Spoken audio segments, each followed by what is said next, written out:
नमस्कार. आजचा विषय आता कला शिक्षण क्षेत्राचेही अवांछित सरकारीकरण. आपलं शासन प्रशासन ही खूपच मजेदार गोष्ट आहे. वारंवार त्याच्यावर बोलावं लागतं. एक विभाग झाला की दुसऱ्यावरती. सध्याची ताजी घटना अशी आहे की गेले 3 दिवस महाराष्ट्र टाइम्ससारखं वृत्तपत्र रोज एका गोष्टीचा पाठपुरावा करत आहे. ही पण एक स्वागतार्ह गोष्ट आहे. आजकाल पाठपुरावा करणाऱ्या बातम्याच येत नाहीत. एक बातमी आली की नंतर त्याचं पुढे काय झालं वाचकाला कधी कळतच नाही. त्यामुळे त्या पार्श्वभूमीवर ही खूप आनंदाची गोष्ट आहे की गेले सतत 3 दिवस एक विषय हा महाराष्ट्र टाइम्सने लावून धरलेला आहे आणि तो आहे कला शिक्षणाशी संबंधित. आणि त्याचा संबंध आहे कला संचालनालयाशी. आणि कला संचालनालय अर्थातच महाराष्ट्र शासनाचं आहे. आता हे संचालनालय जे आहे हा विषय काय आहे ते आपण पाहूच. त्याची पार्श्वभूमी पण जी काही समोर येते आहे. हे संचालनालय 12 जून 1965 पासून सुरू आहे आणि हे राज्य कला प्रदर्शन नावाचं एक अतिशय दरवर्षी छान प्रदर्शन विद्यार्थी आणि कलाकार अशा 2 भागामध्ये हे संचालनालय भरवत असतं. विद्यार्थ्यांचं जे असतं ते मागणी आणि उपलब्धतेनुसार एखाद्या शहरात भरवलं जातं आणि कलाकारांचं जे आहे ते जहांगीर आर्ट गॅलरी मुंबईमध्ये तिथे भरवलं जातं. आणि याच्यामध्ये चित्र, शिल्प, उपयोजित कला, कला शिक्षक प्रशिक्षण, कला हस्तकला आणि दिव्यांग अशा वेगवेगळ्या विभागातून चित्र जी असतात ती आमंत्रित केली जातात. त्याला एक 70,000 रुपयाची बक्षिसं असतात. एका नामवंत कलाकाराचा 50,000 रुपये रोख स्मृतिचिन्ह आणि प्रमाणपत्र देऊन सत्कारही केला जातो. आणि आता यावर्षी हे 64वं प्रदर्शन नागपुरामध्ये जानेवारी 2025 मध्ये नियोजित आहे. आता होणार आहे. त्या पार्श्वभूमीवरती या सगळ्या बातम्या सध्या येतात आहे. बातम्या येण्याचं कारण असं आहे की यंदा या 64व्या संमेलनावरती राज्य कला प्रदर्शनावरती 31 अनुदानित महाविद्यालय कला महाविद्यालय आणि 178 विना अनुदानित राज्यातली यांनी बहिष्कार टाकण्याचं ठरवलेलं आहे. जोपर्यंत असं काही पाऊल उचललं जात नाही तोपर्यंत आपलं सरकार शासन प्रशासन जागच होत नाही. आणि ते केव्हा जर वर्तमानपत्रांमध्ये रोज बातम्या येत राहिल्या तर थोडंफार जाग येते. तसं सध्याही घडतं आहे. आता यांनी का बहिष्कार टाकला त्याची काही कारणं आहेत. त्याचं कारण असं आहे की गेल्या वर्षी एक नवीन विधेयक आणून कायदा करून एक कला मंडळ स्थापन केलं गेलं सरकारद्वारे. आणि ही सगळी जी महाविद्यालय आहेत ही त्या कला मंडळाला संलग्न करण्याचा कायदा केला गेला. आणि ते आता या सगळ्या महाविद्यालयातल्या विद्यार्थ्यांचं महाविद्यालयांचं बऱ्याचशा म्हणणं असं आहे की त्यांना हे कला मंडळ वगैरे प्रकरण काही मान्य नाही. त्याला कारण की ते स्वतंत्र दृश्य कला विद्यापीठाची मागणी, जशी आम्ही स्वतंत्र मराठी विद्यापीठाची मागणी गेले 100 वर्ष मराठी ही आधुनिक ज्ञान विज्ञान तंत्रज्ञानाची भाषा व्हावी यासाठी करतो आहे, तशीच ही सुद्धा मागणी हे मुलं हे विद्यार्थी हे अनुदानित महाविद्यालय विना अनुदानित महाविद्यालय करत आहेत. जशी आमच्या मागणीला वाटाण्याच्या अक्षता लावून सरकारने त्यांना पाहिजे तीच मनमानी केली आणि जबरदस्तीने कोणी न मागितलेलं एक मराठी विद्यापीठ नावाचं विद्यापीठ स्थापन करून जणू काही 100 वर्षाची मागणीच पूर्ण झाली अशी दिशाभूल करण्याचा प्रयत्न केला. इथे तेही केलं नाही आहे सरकारने. अजून त्यांच्या मागणीची दखलच घेतलेली नाही. म्हणून हे जे आता हजारो कला विद्यार्थी आहेत यांनी ठरवलं आहे की आता या चित्र प्रदर्शनासाठी 64व्या चित्रच पाठवायची नाही. त्याच्यामुळे हा विषय समोर आला म्हणून आपण त्याची चर्चाही करतो आहे. त्याच्यामुळे आता हे जे प्रदर्शन आहे हे फक्त सरकारचं जे स्कूल ऑफ आर्ट आणि 3 सरकारी चित्रकला महाविद्यालय यांच्यापुरतंच मर्यादित राहणार आहे. तिथलेच फक्त जे कोणी पाठवतील तेवढी चित्र या प्रदर्शनात राहतील. म्हणजे एकूणच राज्य कला प्रदर्शनाची 1965 पासून जी काही परंपरा आहे तिला पहिल्यांदा मोठा डाग लागणार आहे. आता हे स्वतंत्र दृश्य कला विद्यापीठ जे आहे हे कर्नाटकने स्थापन केलं, गुजरातने स्थापन केलं, छत्तीसगडने स्थापन केलं, स्वतंत्र कला विद्यापीठ स्थापन केलं. त्यावेळेपासूनच आम्ही मंडळी आपल्या सरकारला, महाराष्ट्र सरकारला सतत त्याचा दाखला देते सांगतो आहे की महाराष्ट्र सरकारने सुद्धा स्वतंत्र असं विद्यापीठ स्थापन केलं पाहिजे. त्याचा पाठपुरावाही आम्ही करतो, आमच्या पद्धतीने नेहमी करतो तसा इतर गोष्टींचा. आता राज्याचं संबंधित धोरण जे आहे महाराष्ट्र राज्याचं, त्याच्यामध्ये कला धोरणामध्ये, सांस्कृतिक धोरणामध्ये हे असं स्वतंत्र दृश्यकला विद्यापीठ असावं हा धोरणाचा भाग आहे राज्याच्या. ते राज्याचा धोरणाचा भाग असूनसुद्धा सरकार प्रत्यक्ष कृती धोरणानुसार करत नाही, धोरणबाह्य कृती करते स्वतःच. ते करण्याचं टाळून, सरळ टाळून राज्य कला मंडळ स्थापन करून टाकलं सरकारने गेल्या वर्षी. जसं मराठी विद्यापीठ स्थापन करून टाकलं न मागितलेलं, केवळ मराठी साहित्याचं, भाषेशी संबंध नसलेलं, तशीच ही पण कृती करून टाकली. आता जानेवारी 24 पासून हे कलामंडळ तथाकथित जे आहे याचं काम सुरू झालं. त्यांनी या सगळ्या महाविद्यालयांना संलग्नासाठी पत्र पाठवली. त्यातली अनेक महाविद्यालय तयार नाही आहे संलग्न व्हायला या कलामंडळाशी, मान्यच नाही आहे त्यांना. ते महाराष्ट्र राज्य दृश्य कला विद्यापीठ कृती समिती स्थापली गेलेली आहे आणि सगळ्या महाविद्यालयांचे अभ्यासक्रमांचं, परीक्षांचं नियोजन जे आहे हे कलामंडळ आता करतं. तर हे कलामंडळ नवीन कशाला? आतापर्यंत नव्हतं. गेल्याच वर्षी का अस्तित्वात आलं? स्वतंत्र विद्यापीठ मागितलं म्हणून, ते द्यायचं नाही आहे म्हणून, असा प्रश्न आता विचारला जातो आहे. हे मंडळ कोणीच मागितलं नाही, कोणाचीच मागणी नव्हती. मग हे स्थापलं कोणी? कोणाच्या डोक्यातून निघालं हे?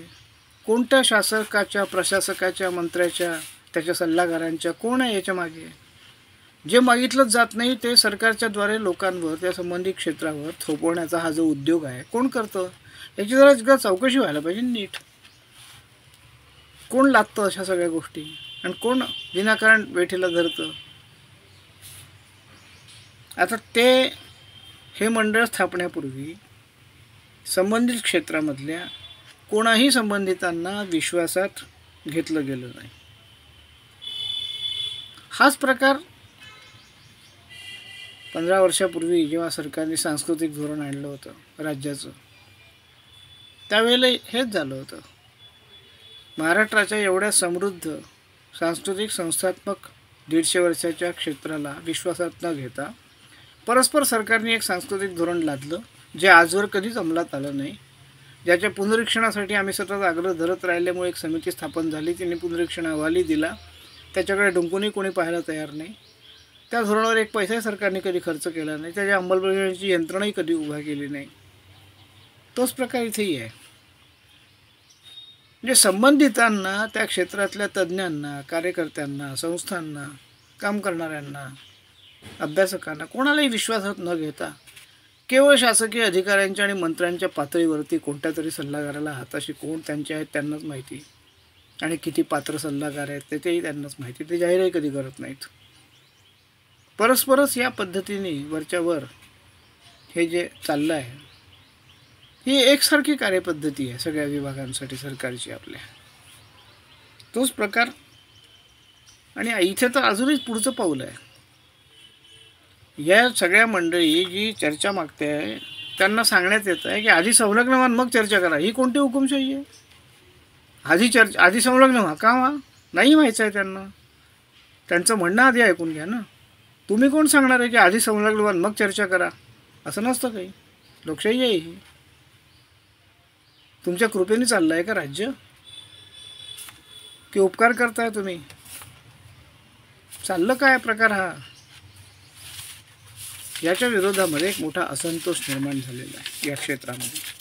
सरकारला प्रत्येक क्षेत्रामध्ये सरकार जे कृती करते आहे ना, सांस्कृतिक असो, भाषा साहित्य संस्कृती असो, सरकारच्या संस्था असोत, सार्वजनिक संस्था असोत, इथे असंतोषच फक्त निर्माण झाला पाहिजे, याच पद्धतीने काम चालतं. आणि तो लक्षात आणून दिल्यावरही त्याकडे पूर्ण दुर्लक्ष करायचं, पत्राची उत्तरं द्यायची नाही, ठरलेली कार्यपद्धती आहे सरकारची, क्षेत्र कोणतंही असो. महाराष्ट्र राज्य शिक्षक आणि शिक्षकेतर कर्मचारी संघटना जी आहे, त्यांनी आता यामध्ये काही भूमिका घेतली आहे. संलग्नता जे घेणार नाहीत त्या कला मंडळाचे, त्यांची परीक्षा घेण्यात येणार नाही आहे. संबंधित संस्थांच्या प्राचार्यांचं वेतन थांबवण्याचा इशारा दिला गेलेला आहे. या संघटनेचं म्हणणं असं आहे की ही दमदाटी, ही जबरदस्ती कशासाठी, का सहन करायची? संलग्नतेसाठी. आधी संलग्न मग चर्चा करा. ही मठामध्ये, महाराष्ट्र टाइम्समध्ये या संबंधातली बातमी आली पहिली 4 डिसेंबरला. त्या बातमीचा परिणाम असा झाला की 10 डिसेंबरला एक सहविचार सभा आयोजित केली या प्रश्नावरती. कोणी? कला संचालनालय. आता सभा जर आयोजित केली तर जे सगळे संबंधित आहेत त्यांना सगळ्यांना बोलवायला पाहिजे. साधा तर काय, हा जे काही 31 अनुदानित आणि 178 विना अनुदानित आहेत, त्यातही 10 डिसेंबरच्या सभेसाठी बोलावलं कोणाला? तर फक्त अनुदानित महाविद्यालयांना. 31 विना अनुदानितला नाही. का? काही उत्तर नाही. का वगळलं त्यांना? असा प्रश्न निर्माण झाला. याचा अर्थ तुम्हाला अनुदानित आणि विना अनुदानित हे जे एकत्र आहेत त्यांच्यात फूट पाडायची आहे, फोडा आणि झोडा. तर तुम्ही काय ब्रिटिश राज्यकर्ते आहात का, की काही परकीयांचं राज्य चालवत आहे काय? कोणाचं शासन आहे? स्वकीयांचंच आहे ना. मग सगळ्यांना काम विश्वासात घेत नाही, यांना सोडता त्यांना धरता, यांना बाजूला ठेवता, हा काय प्रकार आहे? कला संचालकांनी याचा खुलासा करणं आवश्यक आहे. हे काय चाललं आहे नेमकं याचं. आता 5 तारखेला पुन्हा एक बातमी आली मठाच्या त्या बातमीनंतर, की कला संचालनालयाने जे आहे ते जे 178 वगळलेले अनुदानित आहे, ही बातमी आली की त्यांना वगळलं आहे म्हणून. तर आता त्या 178 महाविद्यालयांना पत्र पाठवून चर्चेचं निमंत्रण दिलेलं आहे. अधिकाऱ्यांनी दिलं. त्यासाठी बातमी का यावी लागते? त्यासाठी आक्रोश का करावा लागतो? असंतोष का निर्माण करावा लागतो? लक्ष का वेधावं लागतं? तुमच्या कामाचा भाग आहे ना, पगार त्याचा मिळतो ना तुम्हाला. जे कोणी असेल तिथे अधिकारी, सनदी अधिकारी, यांना जाब विचारणारं कोणी नाही आहे का? का विचारला जात नाही जाब त्यांना? त्यांनी कसंही काम केलं तरी चालतं. साध्या कारकुनाला जाब विचारला जाऊ शकतो, अधिकाऱ्यांना विचारला जाऊ शकत नाही का? त्या कायद्याच्या पलीकडे आहे, नियमांच्या पलीकडे आहे. आणि आता 10 तारखेला जी सभा ठेवली होती ती 12 डिसेंबरला ठेवली. किती धरसोड चाललेली आहे? का चालली आहे अशी? काय याच्यामध्ये कोणती काय सुसूत्रता काय तुमच्या शासनामध्ये, प्रशासनामध्ये? काही नियम आहेत, काही तर्क आहे की काय? ज्याला जे जसं वाटेल तेव्हा ते तसंच, कोणाचा पायपोसच कोणाच्या पायात नाही असा याचा अर्थ आहे. आता स्वतंत्र दृश्य कला विद्यापीठ स्थापनेची मागणी आहे, ती डावलून सरकारने कला मंडळ स्थापणारा कायदा केला. त्या कायद्यामध्ये कलाविषयक सगळं पदविका शिक्षण जे आहे त्याचं नियमन करण्याचे अधिकार, संस्थांची संलग्नता, अभ्यासक्रम इत्यादी सगळ्या बाबी जे आहे हे ठरवण्याचे अधिकार हे त्यांना दिले. कोणाला? कला मंडळाला. त्याचं एक नियंत्रक मंडळ आहे. कोण आहे त्याचे अध्यक्ष? उच्च आणि तंत्र शिक्षण मंत्री. ते सरकारला प्रत्येक गोष्ट आपल्या हाती का पाहिजे? हे तर स्वायत्त क्षेत्र आहे ना. भाषा, साहित्य, संस्कृती, कला हे काय शासनातले बाबू अधिकारी यांचं क्षेत्र आहे का?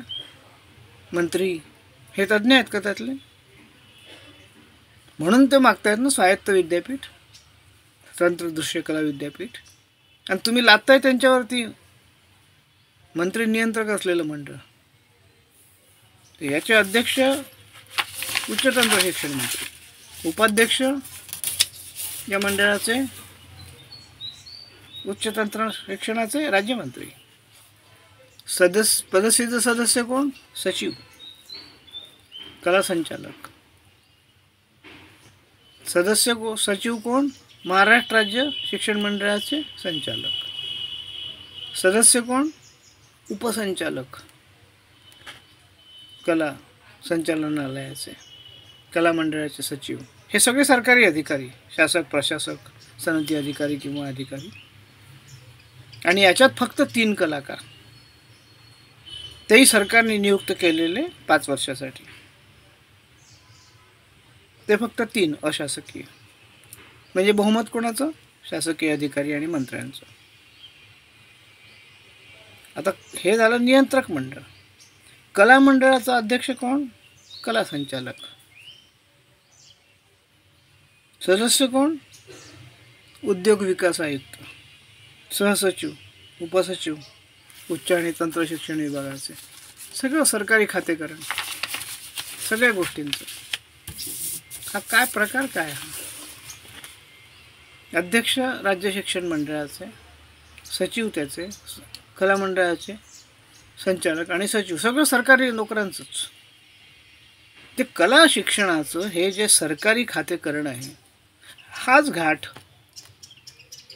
महाराष्ट्र राज्य साहित्य संस्कृती मंडळ, विश्वकोश मंडळ यांची सरकारी खाते करण्याचा वर्षभरापूर्वी, 1.5 वर्षापूर्वी जो घातला गेला होता, जो रोखला गेला आपल्या प्रयत्नांमुळे, सजगतेमुळे, झालं नाही खातेकरण. हे इथे चाललं आहे खातेकरण सरकारी कला शिक्षणाचं.